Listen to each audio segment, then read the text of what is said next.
میں نے انتخاب کیا ہے، ارشاد باری تعالیٰ ہوتا ہے کہ ان اللہ یغفر الذنوب جميعا، بے شک کہ اللہ تمام گناہوں کا بخش دینے والا ہے۔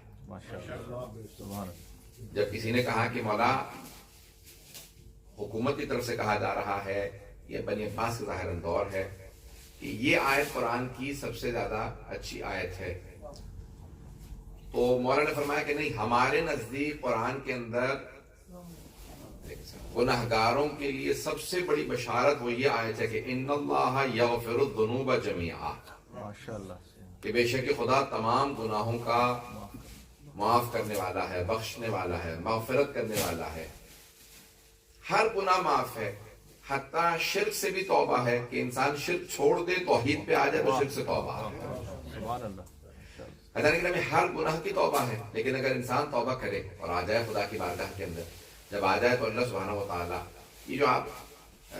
سنتے ہیں علماء کرام سے، ظاہراً یہ حدیثی کا مفہوم ہے کہ 70 ماؤں سے زیادہ انتظار میں گناہوں کی توبہ کے لیے اللہ سبحانہ و تعالیٰ ہے۔ جتنا ایک ماں چاہ سکتی ہے کہ میرا بیٹا واپس آ جائے، 70 ماؤں سے زیادہ اللہ سبحانہ و تعالیٰ چاہتا ہے کہ میرا بندہ توبہ کر کے واپس آ جائے۔ عزیزان گرامی، جس نے ہمیں بنایا ہے اس نے اس لیے نہیں بنایا کہ ہمیں جہنم میں بھیج دے، بنایا ہی اس لیے ہے کہ انسان جنت کی کوشش کرے۔